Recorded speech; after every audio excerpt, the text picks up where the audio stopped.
In my experience, students are often really worried about the tasting in particular because it's the new part. It's something we haven't done before. In an exam situation, even though theory tends to be where more of the hiccups lie, which we'll talk about later. Elliot, I'm going to jump to you. What was your experience with the tasting portion? Somebody who, if you don't mind me sharing, got distinction on his tasting.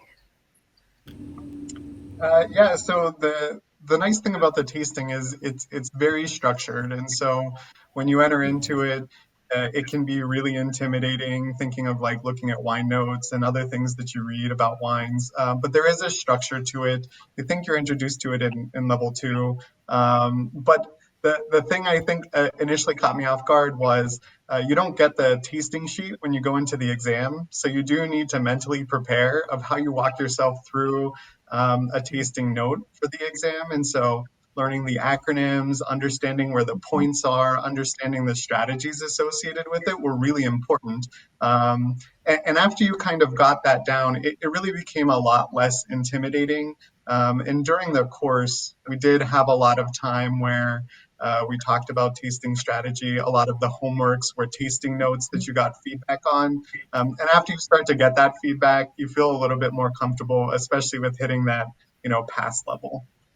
That's excellent. Yeah. The graded homeworks that we give back to you, they are a labor of love because they take so long to do, but I'm really glad that they pay off for you. That's wonderful to hear. You mentioned an acronym. So was that for like sweetness, acid, tannin, et cetera? Or did you have other, I don't know, mnemonic devices or something else that you used? Yeah, it was that one, and then it was Blick, balance. Now I'm forgetting. Balance, length, intensity, and complexity.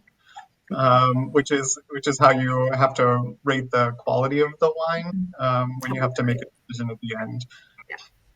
Very good. Did you have any specific tasting practices? I remember when we were chatting, you mentioned that if you were just tasting a wine casually at home, you would still write a note, or if you were out, you would just kind of do it in your head as you were tasting.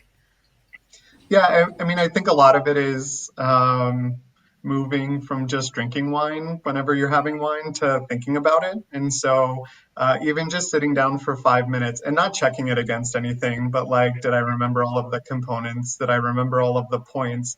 And then coming up with some sort of consistency in your head in terms of where you're rating these on the scale was really helpful. And then as you move through the tasting process as a part of the class, you can kind of compare where you're at with what the feedback is that you're getting on the tasting notes to see if you need to adjust a little bit. So if you think something is always like medium plus acid, but it's high acid, maybe you need to rethink that when you're doing your tasting note.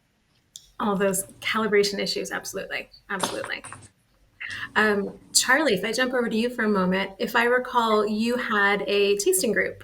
Was that with people that were also in the class, or just friends? Was it local? Was it virtual? It was people that were in the level three class, and it was virtual. And Mhm. it was something that I really looked forward to.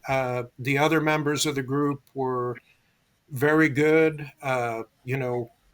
We shared ideas, we shared thoughts, and I could honestly tell you, I'm a better taster uh, for spending time with both Steve and Carrie and just sharing ideas, sharing notes, sharing different aspects. It's almost like it's that synergy effect in the group Absolutely. where where the group, you write down certain things, and then the group eventually, if they're all unselfishly sharing ideas, is going to come to the best kind of answer. Absolutely. It's so helpful when you're nosing something and you can't quite put your finger on it and somebody else in the room or the Zoom suite says, "Oh, well that's dried thyme, obviously." And like, "Oh, well of course that's what that is." So tasting with a group is always super helpful with that.